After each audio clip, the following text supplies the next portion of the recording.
of the Texas Rangers, starring Joel McRae as Ranger Jace Pearson. Another authentic reenactment of a case transcribed from the files of the Texas Rangers.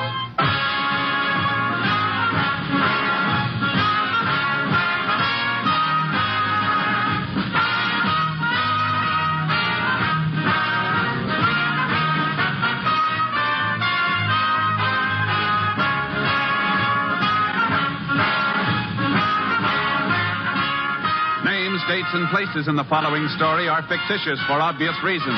The events themselves are a matter of record.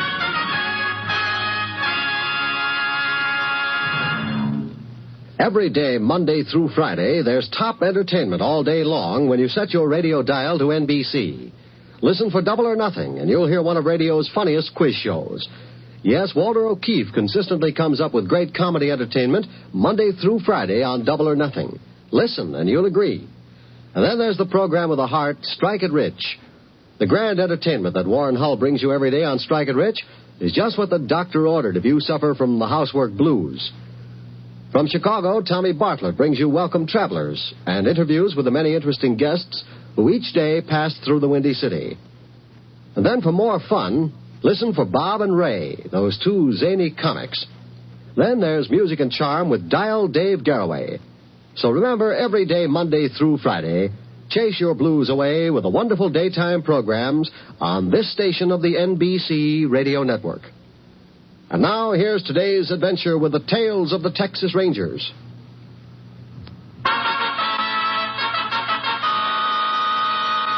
And now, from the files of the Texas Rangers, the case called Nighthawk.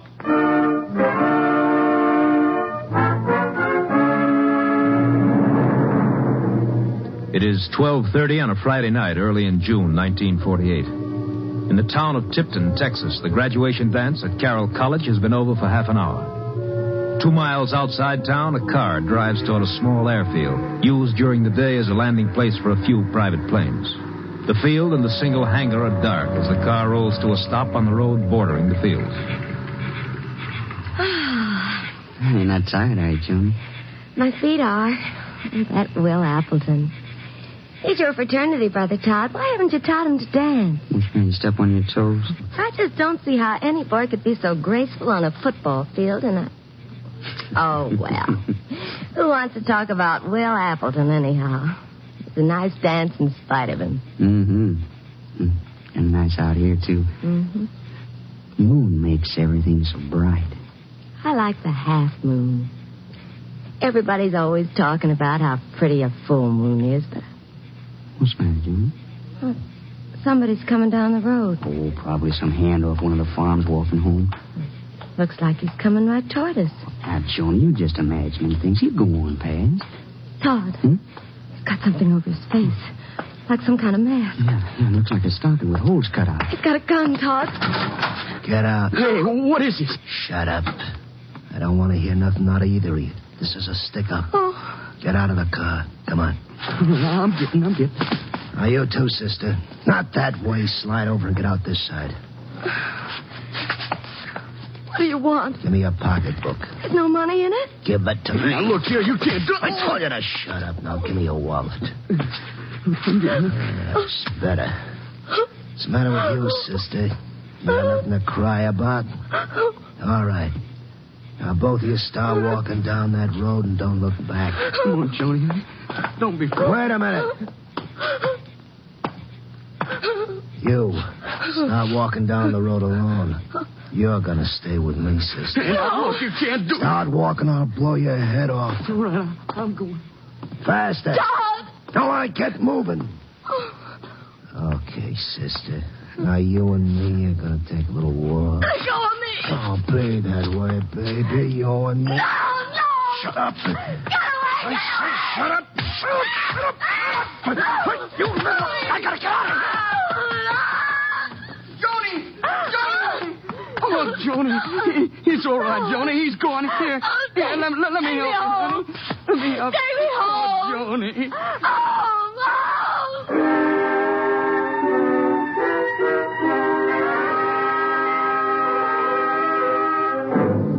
Todd Miller put the girl in his car and drove back to town. After taking her to the hospital, he notified her parents and the sheriff. Sheriff Wilson dispatched deputies to the scene of the robbery and requested assistance from the Texas Rangers. As soon as he had spoken to the girl, the sheriff drove back to the airfield with Todd. Minutes later, Ranger Jace Pearson, who was assigned to the case, reached the field. 10-4, KDXA. Howdy, Sheriff. Oh, this Todd Miller, Jace. Howdy, Ranger. He's the boy who was held up. Report said you weren't able to identify the man who robbed you. Is that right? Yes, sir. He had a black stocking over his head. I could only see his eyes. Where's the car you were driving, Todd? I left it in town. Sheriff brought me back here. If you're thinking about Prince, Jace, I reckon we're out of luck. Todd here says the fella had on gloves. Uh-huh. How about the girl? She hurt bad? She'll be all right. Shaken up quite a bit, though. And he must have hit her an awful whack. Doc thinks her jaw might be broken. I shouldn't have done what he said. I should have stayed with Joni. You did just what you had to do, son. I don't reckon you had much choice. Todd, could you see which way he headed after he left the girl? Well, I'm not sure, but I thought I saw him running across the field toward the hangar. And then after I got Joni into my car, I saw a car drive out from behind the hangar and start off down the road. Any idea what kind of a car it was? Well, it looked like an old jalopy. I was too far away to see what kind. It was going pretty fast, though. One of my deputies found some fresh oil stains over by the hangar, Jace. And we'll go over in a minute and take a look. Todd, I want you to try to remember anything you can about this man. Anything. Well, it happened so fast that there's not much about him I remember. Well, how tall was he? Well, I'd say about my height. Can you describe his voice? Well, he never talked out loud, just whispered, a real hoarse whisper. Anything else? Well, the way he walked right up to the car, like he'd been waiting for us. Just walked up and made us get out. Uh-huh. All right, Todd. I think that'll be all. Ranger, you think I could get back to town soon? I'm kind of worried about Joni. It's all right with the sheriff. He can send you back in his car with one of the deputies. You can come along with me, Sheriff. Sure, Jace. We'll drive over to the hangar and have a look at those oil spots first. Just let me tell my deputy. Charlie, you take Todd back to town in my car. I'll be with the ranger. Thank you, Sheriff. Thanks. He sure looks like a tough one, Jason. Yeah, but I got a hunch we can narrow it down to one of your local boys. How do you figure that? Well, for one thing, the way he was so particular about keeping his face hidden and whispering to disguise his voice. It does sound like he wanted to make sure he wouldn't be recognized. But it might have been some stranger who just didn't want to take chances on getting his description broadcast. Could be a stranger, except for one thing. The fact that he was well enough acquainted with the town to know where couples might be likely to park after a dance. It's more like a little... Unit 10 to KTXA. Go ahead, KTXA. The sheriff's office has received call that man in stocking mask has just held up couple at Carroll College football field. Man shot, possibly dead. Request this information be relayed to sheriff. Football field straight along this road on the outskirts of town, Jace. Yeah. 10-4. Sheriff is with this unit. Unit 10 proceeding to scene at once.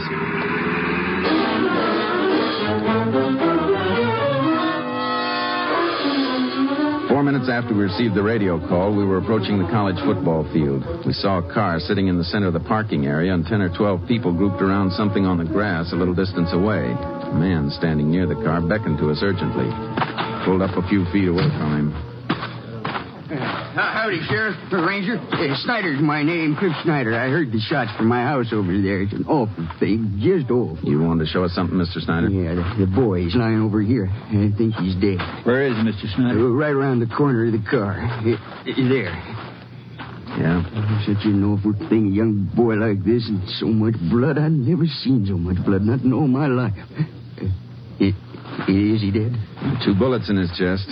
He didn't have much of a chance. I wish he was dead. That's why I wouldn't let nobody come too close till you got here. It's awful. Just awful. Is the girl with those people over there? That's right. Somebody put a coat down on the grass for her. She get shot, too? No, but she got hurt a little.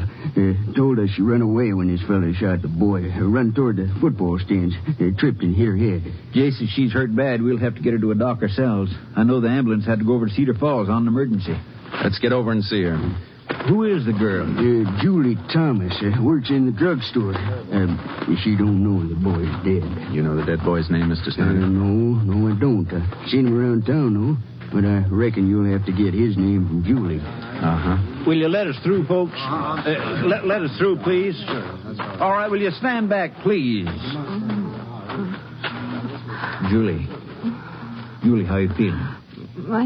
My head hurts a little. Is Johnny all right? I mean, look at your head, miss. I got to know about Johnny. They wouldn't let me go to him, and I'm sure he's hurt bad. How bad is Johnny hurt? Now, Julie, you just relax. Miss, we don't like to ask questions at a time like this, but there are a few things we have to know. He shot Johnny. Johnny shouldn't have fought with him. What's Johnny's last name? Gordon. I told Johnny not to fight with him. Julie, is Johnny's home here in Tipton? No. Spartanville. Do you remember anything about the man who shot Johnny? Something that might help us identify him? I saw his face. You what? He made us get out of the car. Then he took my pocketbook and Johnny's wallet. Johnny started to fight with him. He pulled the mask off the man's face. You know the man, miss? Not his name, but I've seen him around the drugstore. He works at the dairy, I think. Would you recognize him if you saw him again? Yes, I'll never forget him. We'd like you to come to the sheriff's office in the morning and make a written statement. We may need you to identify the man if we find him. I'll identify him. What's the matter? Well, I just remembered. This man who shot Johnny around the drugstore, I've heard people call him Red. Does he have red hair? Yes. Yes, he does, and kind of a crooked nose. Thanks, miss. That could help a lot. Will you let me go to Johnny now? Julie... Johnny's dead, isn't he? I'm sorry, miss. Dead. We were going to be married. Julie, I think we were going to be you'd married in September. We were going to have a big wedding. I always wanted a big wedding. Come on, Julie. We'll take you to a doctor. You had a pretty bad bump on the head. No, I want to go home. Is there anybody there who can take care of you? My father's on the road. He's a salesman. How about your mother? She died a long time ago. Well, then maybe... Please, I want to go home. I don't want to see any people now. If I need anybody, I'll call the lady next door. We'll take you home. The sheriff's right. You should see a doctor first. All right. Ranger? Yes?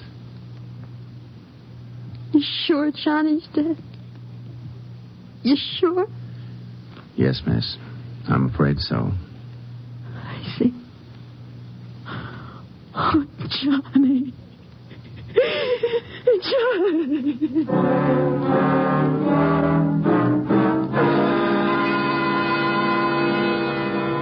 As soon as the justice of the peace arrived, we drove Julie to a doctor. He said she'd be all right, so we took her home and told her we'd phone her when we needed her. Sheriff and I spent the rest of the night checking on the lead Julie had given us. We learned that a man named Ernest Crockett, sometimes called Red, had worked for the dairy until a week before when he was fired. At 7 that morning, we found out that Crockett lived in a room above a feed store. We got a search warrant and went there. I sure hope Julie's got the right man. She gave pretty positive identification. Yeah, but she was excited. She might have seen a man with a broken nose and thought it was this Red. It shouldn't take us long to find out if she's right. As soon as we get Red down to your office, we'll call Julie and have her try to identify him. You mean if we find Red, we could have trouble doing that? Uh-huh. This is as good a place as any to start. It should be the room. Try it.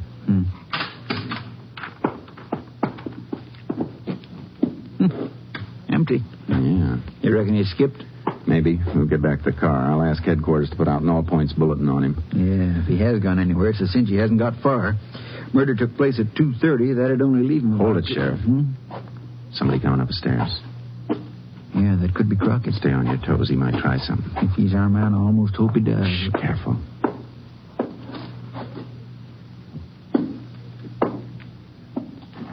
What's this all about? You Red Crockett? Yeah, what do you want? We'd like to ask you some questions. Who said you can come in here? This?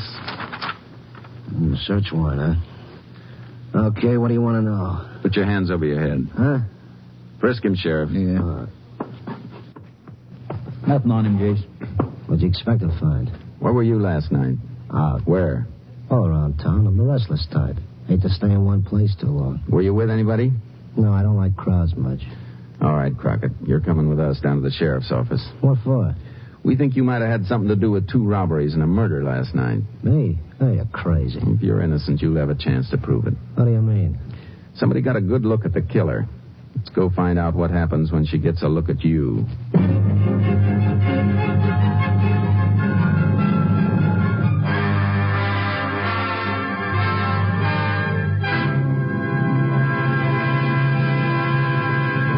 In just a moment, we will continue with Tales of the Texas Rangers, starring Joel McRae as Ranger Jace Pearson.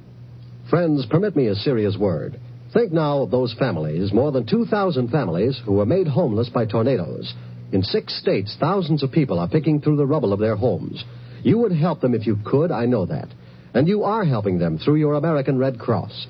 Even as I speak to you now, your Red Cross is there, feeding and sheltering the homeless, caring for the sick and injured. Your Red Cross has made an initial allocation of $1 million for emergency relief. And that is only the beginning. So great is the destruction, so great is the need, your Red Cross has had to increase its $85 million fund goal by $5 million. After the emergency period has passed, there will be homes to rebuild and people to restore to health and livelihood. You, your family, and your home were spared. Help those who weren't. The need is great. The need is now. So answer the call, and please give generously through your American Red Cross. Now back to Tales of the Texas Rangers.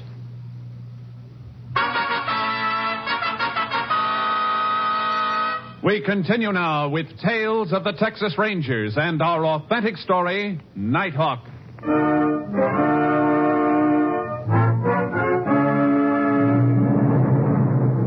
We took Rocket to the sheriff's office and left him with a deputy. Then I phoned Julie Thomas.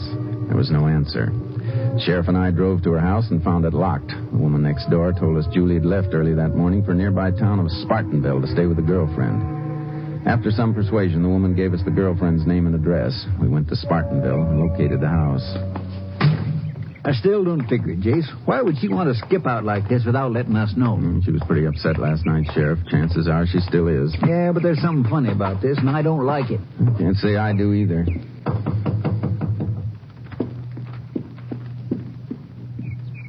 Who's there? Ranger Pearson. Sheriff and I'd like to talk to you, Julie. Why'd you come after me? Why don't you leave me alone? Can we come in? All right. Your girlfriend around? She had to go out. Is that your coffee on the table, Julie? Yes. You want some? No, thanks. But you finish yours. Then we want you to come back to Tipton with us.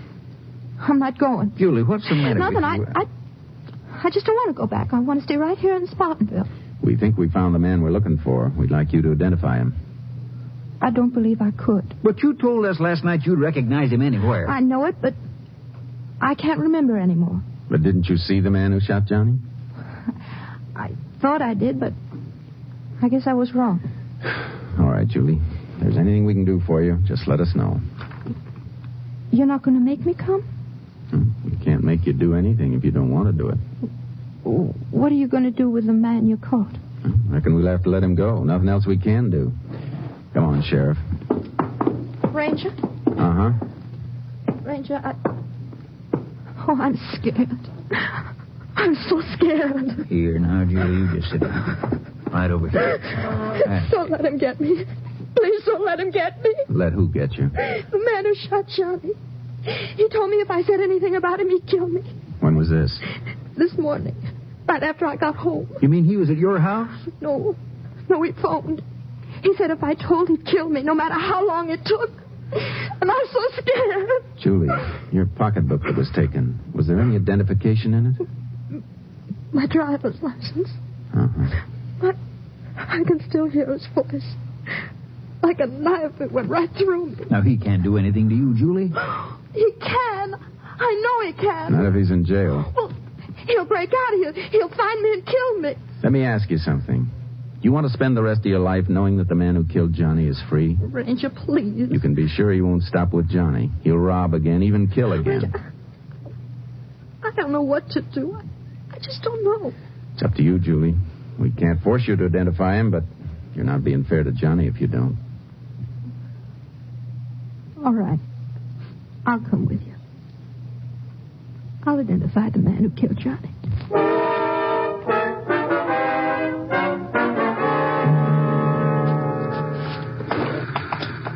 Ranger, I won't have to stay long in the same room with him, will I? Only a couple of minutes, Julie, just so we can be sure you'll have time to recognize him. I'm afraid of him. His eyes and that red hair that stands up all over his head.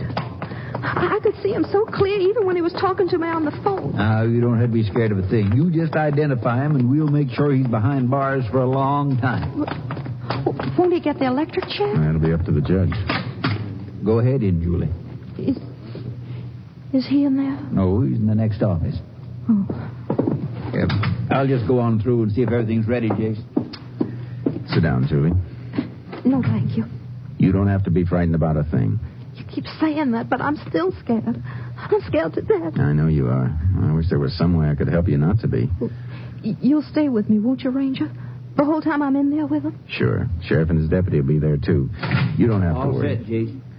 Now, remember, Julie, don't say a thing while you're in there. Just look at him and listen to his voice. All right, Ranger.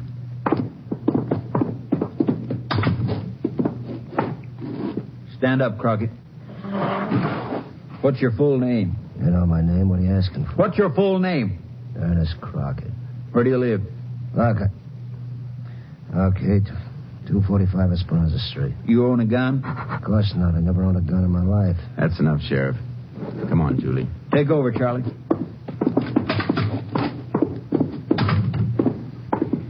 Sit down, Julie. Here, take his chair. Thanks. I will sit down now. Was that the man you saw last night? No. Julie. You sure you didn't recognize him? I never saw him before in my life. But, Julie, the red hair and the broken nose you told us about, he must be the one. How many times do I have to tell you? I never saw him. I never saw him. You know what I think, Julie? Well, I don't care. He's not the man. I think you're not telling us the truth. You're going to prove it?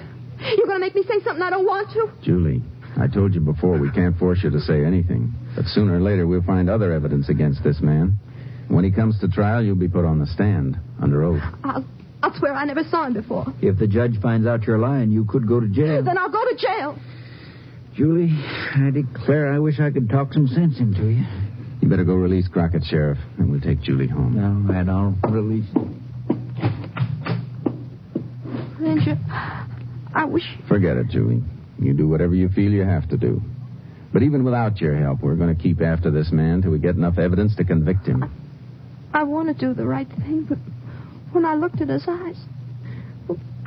I've got to go away. I've got to leave here today. Well, if that's the way you want it. Where you figure on going? I don't know yet. Somewhere out of the state. I'll go up to Dallas first and tell my father what's happened. All right. We'll stay with you till train time.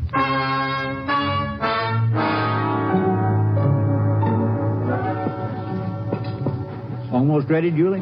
Just about. A few more things I want to get out of this hall closet. Well, you better hurry it up a little. It's 5:40 now. Your train leaves in less than an hour. You've still got time to change your mind, Julie. It's no use, Ranger. Excuse me a minute. Hello? When are you going to get rid of the cops? What? Shortly. You better make it fast. I'm watching you, baby. And I'm going to be watching you. You make one break and... You understand? Yes. Just see you keep your mouth shut. Hello? Hello? What's the matter, Julie? You look pale. I'm all right. That was Crockett on the phone, wasn't it? Yes, Ranger, and he's not going to let me get away. No matter where I go, I'll have the feeling he's watching me. Chances are he will be. It's no use running, is it? It's never worked for anybody. If you still want me to, I'll identify him. Oh, that's fine, Julie. And I'll tell you now, the man I saw in the sheriff's office is the one who held us up last night. He shot Johnny. Come on, Sheriff. We're going to pick up Red Crockett. We took Julie to the sheriff's office, then went to Crockett's room. When we discovered he wasn't there, we alerted all deputies for a systematic search of the town. We informed KTXA that the sheriff and I would be cruising the streets. We just doubled back a second time into the Mexican section when I received a radio call. KTXA to Unit 10. Unit 10 to KTXA. Go ahead, KTXA. Deputy Sheriff has been wounded in gunfight at Estanita Cafe by a man believed to be Ernest Crockett. Hey. Subject escaped after resisting arrest. Holy smoke. 10-4, Unit 10 clear. KDXA Austin. Where's that cafe, Sheriff? About a block from the railroad tracks. If you swing left at this next corner, you'll come right to it. Hang on. He's probably taken off in that jalopy of his. He has. It won't take us long to catch up with him. Wonder which way he could have gone. Wait a minute. What is it? Just saw a man run into that alley up ahead. Does it lead anywhere? Down toward the freight yards, you can drive through to the tracks. He must be running pretty fast. There's no place he could have turned off. Yeah, this is as far as we can go in the car. Yeah. Hey, Jason saw him. Your lights picked him up. Where? He ran toward that boxcar. Let's go. Take it easy around this boxcar. There he goes, Jace, climbing into that empty over there. Hold it, Crockett.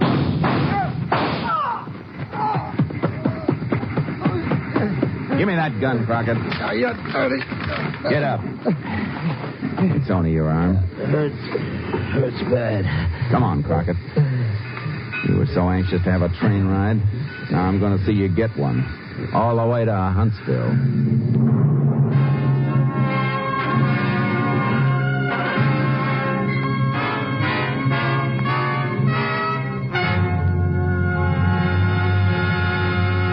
In just a moment, we will tell you the results of the case you have just heard. Later today, you will find more great entertainment all lined up for you on this NBC station. Next, it's The Big Show with a star-studded guest list and your unpredictable hostess, Tallulah Bankhead. And Meredith Wilson will be on hand to direct The Big Show orchestra and chorus. Later tonight, be sure to hear the hilarious Phil Harris and Alice Faye show, featuring the comedy antics of Frankie Remley, Julius Abruzio, and Brother William. There's mirth and music with Phil and Alice and their delightful program. And remember, too, the Theater Guild on the Air will bring you another entertaining dramatization of an exciting play co-starring two of your favorite Broadway stars. Yes, Sunday is Fun Day on NBC because of the many fine shows sent your way to add to your listening pleasure. Later tonight, you'll want to hear Jack Parr and the $64 question as Jack asks the questions and gives away the money. So remember, for fine entertainment all the rest of the day, stay tuned to this station of the NBC Radio Network. Now for the conclusion of Tales of the Texas Rangers.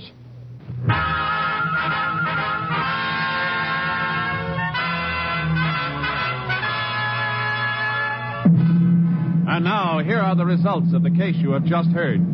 Julie Thomas made a positive identification of Ernest Crockett, and ballistics evidence proved that Crockett's gun had killed Johnny Gordon. Crockett was indicted and on July 9, 1948, was found guilty of murder with malice. At 3 minutes past midnight on September 15, 1949, Crockett died in the electric chair at Huntsville. Next week, Joel McCrea in another authentic reenactment of a case from the files of the Texas Rangers.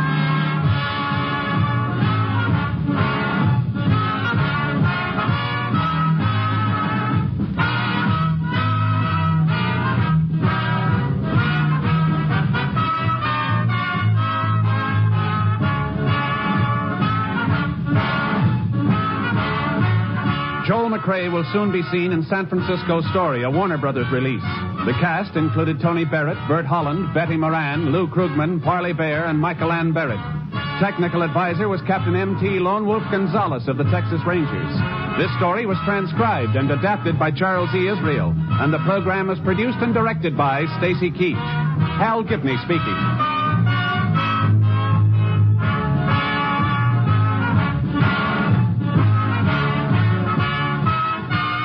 Next, enjoy comedy, drama, and music on The Big Show on NBC.